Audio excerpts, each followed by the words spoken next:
série sul-coreana, original Netflix, é uma produção de terror. Essa série conta com 10 episódios, cada um contendo quase 1 hora de duração. Bem, nesse vídeo eu faço uma crítica sem spoilers e com spoilers. Então, se você quer conferir apenas a crítica com spoilers, pula para esse minuto aqui que tá aparecendo em tela, beleza? Bem, porque agora vamos de crítica sem spoilers. Sweet Home conta a história de um jovem sul-coreano que se muda para um pequeno apartamento e lá ele acaba passando alguns dias até que ele se dá conta que, na verdade, a realidade da Coreia mudou um pouquinho. Isso porque a Coreia está sendo dominada por monstros. Pessoas humanas estão se transformando em monstros bem bizarros. E com isso, a gente acompanha nessa série a luta pela sobrevivência desse jovem, juntamente com o restante dos seus vizinhos de apartamento. Bem, essa série é uma produção de terror, a julgar pela sinopse. Mas o que você não sabe sobre essa produção é que ela é inspirada em um webtoon, que é uma versão de mangá online. Bem, essa série foi disponibilizada ontem, sexta-feira, pela Netflix, somente na versão legendada, porque não teve a dublagem disponibilizada na sua estreia. Mas hoje, sábado, já tem a versão dublada. Inclusive, eu terminei de assistir essa série dublada, porque eu comecei ontem, não dei conta de terminar. E já conto porque eu não dei conta de terminar. E, enfim, a dublagem está boa. E por que eu não dei conta de terminar essa produção ontem? Bem, primeiro que são 10 capítulos, então assim, 10 episódios. É uma série até que grandinha, não é tão curta. Ainda mais que são 10 episódios, com cada um contendo quase 1 hora de duração. Então é uma produção bem longa e eu também achei com um ritmo meio lento em algumas partes, sabe? Apesar de ter monstros, ter bastante ação, ter transformações de humanos em monstros, mesmo assim, não acho que tinha necessidade de fazer 10 episódios para essa série. Ela poderia ter sido encurtada, mas mesmo sendo uma série longa e demorada, eu também achei essa série muito acelerada em alguns momentos. Calma que eu entrei um pouco em contradição, né? Bem, é o seguinte, eu achei o ritmo lento da história, da série como um todo, dessa temporada, porém, a série em si passa por alguns contextos, algumas micro-histórias de forma muito rápida e acaba que não explica muito bem o que tá acontecendo. Então, em diversos momentos, assim, eu me deparei com a inclusão de alguns personagens meio aleatórios, aparentemente foram jogados na história, não teve uma explicação legal. E acaba ficando confuso em alguns momentos da história, assim. Eu não sei se essa foi uma percepção particularmente minha, mas se você já assistiu a série, aproveita e comenta aqui nesse vídeo se você também achou que essa série, mesmo tendo um ritmo um pouquinho mais lento, ela também conta muita coisa e acaba jogando algumas informações. Eu vou contar na parte com spoilers algum desses momentos que eu considerei bem jogados, mas, bem, essa é a minha percepção sobre a série. Mas, apesar disso, a série consegue ter personagens fortes e personagens que, de alguma forma, geram uma conexão com o público.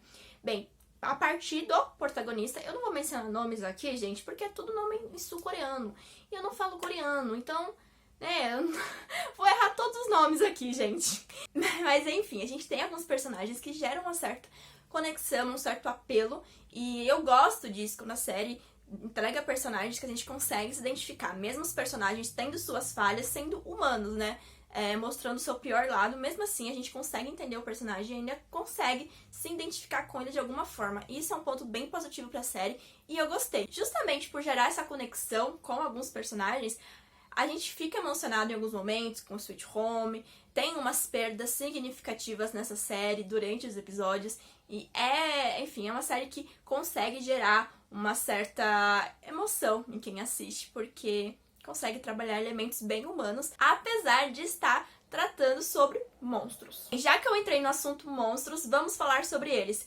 Gente, isso nem é spoiler, porque só de ver o trailer eu percebi que não seriam efeitos especiais bons. E definitivamente não são efeitos especiais bons. Os monstros que a gente vê em cena são monstros meio zoadinhos, assim. Parece um CGI bem meia boca, sabe? Dá a impressão até em alguns momentos que eu tô vendo um jogo de videogame.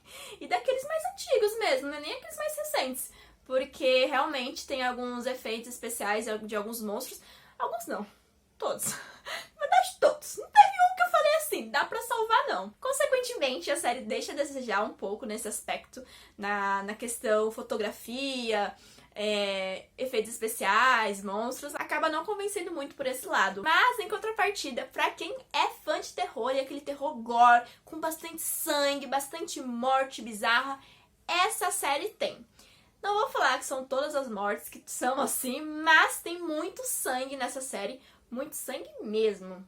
Então, se você gosta de sangue, tudo bem, mas se você não gosta de sangue, talvez vai gerar uma certa repulsa em você. Eu gosto muito de um terror sangrento, mas nessa série teve alguns momentos assim que eu não consegui nem olhar. Teve alguns momentinhos que involuntariamente eu fechei os olhinhos assim, sabe?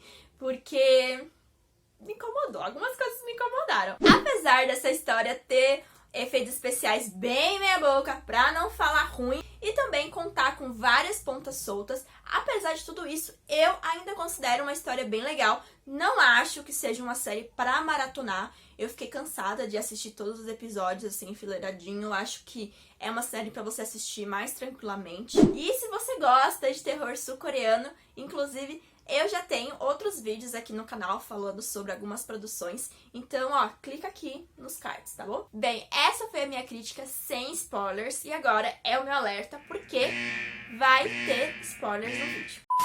Bem, nessa segunda parte do vídeo, eu decidi focar em algumas pontas soltas que a série deixa pra gente, coisa que eu já comentei um pouquinho lá na parte sem spoilers. Mas, antes de falar sobre essas pontas soltas da série, eu quero recapitular aqui pra vocês o final da série. Pra quem já assistiu a série ou quem não assistiu o final, mas quer saber qual é o final da série, a série termina do seguinte modo: os personagens que estavam dentro do condomínio conseguem finalmente achar uma saída subterrânea e fogem do apartamento que estavam, né, do hall do prédio, na verdade, em que eles estavam.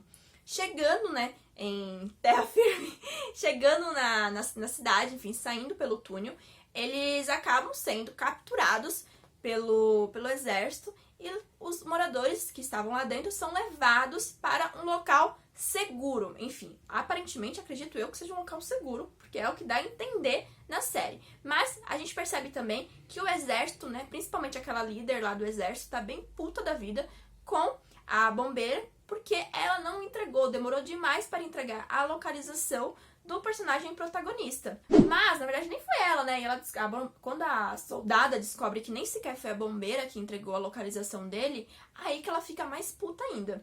Com isso, ela não cumpre o trato de informar a bombeira sobre o paradeiro do noivo dela. Com isso, a bombeira decide não ir junto com o grupo, com o restante das pessoas, para um outro local mais seguro, e ela decide por conta própria sair no mundo afora. Acredito eu que seja para procurar o noivo dela, né?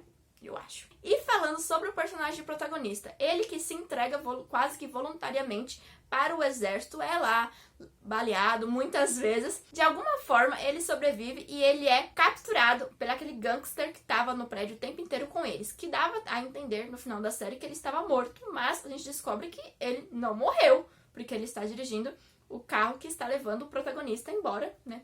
Então, ele não morreu. Bem, falando o que eu achei desse final, particularmente eu gostei, porque eu acho que é um final bom e deixa margem para uma segunda temporada, porque com isso a gente fica com 3 núcleos separados que podem ser trabalhados numa segunda temporada. Na verdade, devem todos serem trabalhados. Bem, o primeiro núcleo é o grupo que vai embora, sai do prédio e vai juntamente do exército embora. Então, pra onde será que eles vão? Será que eles realmente estarão em segurança? O que vai acontecer com essas pessoas? Porque ali, boa parte eram pessoas um pouco mais fracas, né? O que será que vai acontecer com elas? Não sabemos. Uma segunda temporada pode responder. O segundo núcleo é a questão da bombeira. Pra onde ela foi? Como que ela vai procurar o noivo dela? Porque, né, eu acredito que ela foi atrás do noivo. O que ela vai fazer da vida enquanto isso? Será que ela vai sobreviver sozinha? E o terceiro núcleo, que é o que eu acho que deixou ainda mais curioso todo mundo, é pra onde está indo o personagem protagonista junto com aquele gangster lá, assassino de aluguel. E outra, como que aquele gangster, o assassino, conseguiu sobreviver? Eu pensei que ele já tinha morrido há muito tempo lá, quando ele saiu, enfim. Mas ele não morreu, sobreviveu. E eu não sei vocês, mas na minha visão, parece que ele tomou um bom banho ali, ele tá bem limpinho. Parece que até as cicatrizes dele deram uma diminuída. Vocês também repararam nisso? Então, assim, aconteceu alguma coisa com ele. A minha teoria é que, de alguma forma, ele conseguiu, enfim, achar algum meio de sobreviver ali fora.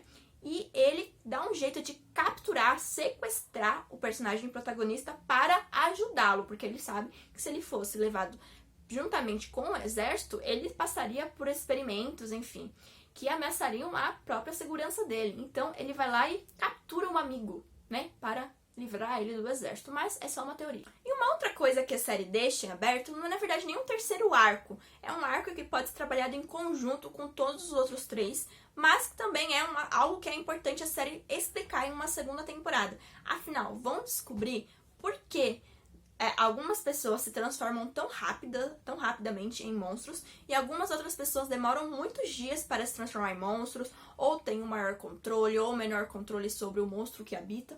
Será que a série vai explicar isso? Eu espero que sim, porque senão vai ser frustrante não descobrir. Um elemento bem específico que passou quase que batido na série, mas que quem pegou, que é a questão que aparentemente todo mundo em algum momento vai poder virar um monstro. E nessa série, não necessariamente a pessoa tem que morrer para se tornar um monstro, mas todo mundo tem potencial de se tornar um monstro, porque não é um vírus, não é uma doença, é uma maldição. Então, isso é bem legal e me lembrou muito The Walking Dead nesse aspecto. Bem, falando agora sobre algumas pontas soltas que a série deixou, e eu fiquei, poxa, podiam ter trabalhado isso, né? Eu fiquei sem entender o que tá acontecendo, fiquei só aquele meme do John Travolta, perdidão, sabe? Sem entender o que tava acontecendo na série.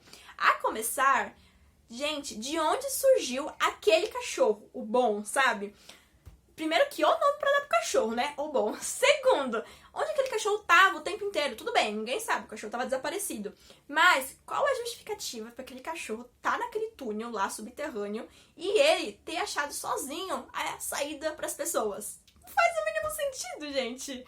Aquele cachorro minúsculo, nem sequer treinado ele era. Ah, animal tem instinto. Ah, instinto uma ova, gente.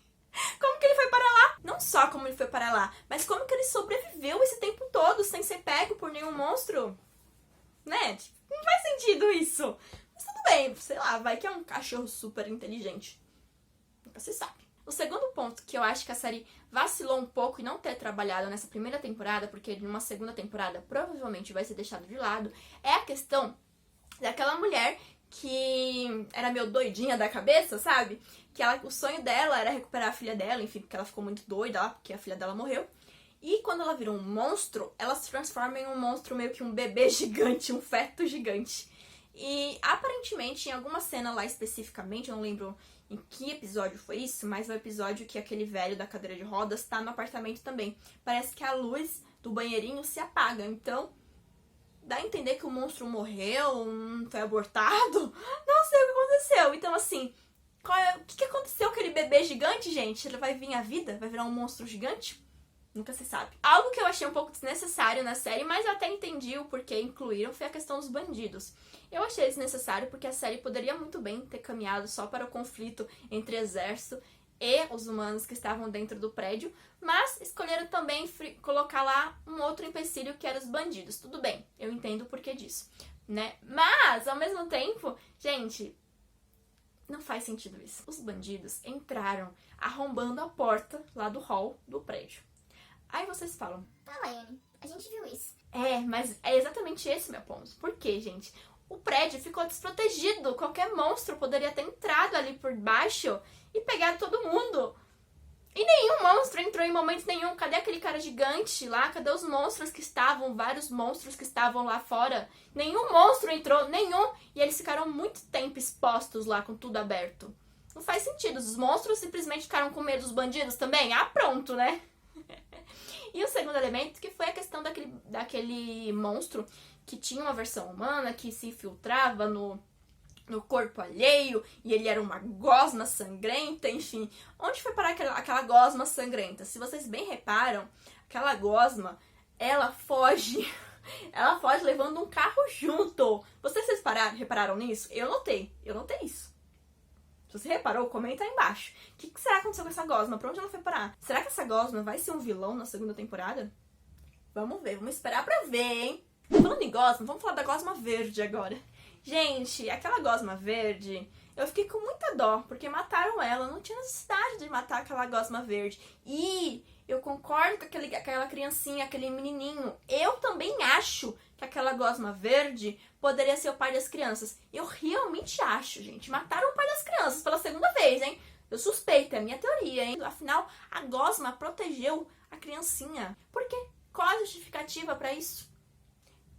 Essa é a minha teoria e ninguém me tira dela. Bem, pra finalizar essa crítica, eu acho que é uma série que vale a pena ser assistida pra quem gosta de terror e um terror com monstrinhos mais alternativos, vale a pena ser assistido. Claro que não é a melhor opção de terror no catálogo da Netflix, mas é uma produção que eu acho que ainda assim vale a pena ser assistida. Acho que também podem melhorar bastante coisa numa segunda temporada, então vale a pena assistir essa série. E se você gostou da minha crítica, dos meus comentários sobre essa série, comenta aqui embaixo se você pretende assistir também essa série. E também aproveita, não esquece, deixa sua curtida e se inscreve no canal se você ainda não é inscrito, porque aqui eu falo muito sobre terror e também sobre cultura pop. Então a gente se vê numa próxima e beijinhos e tchau, tchau!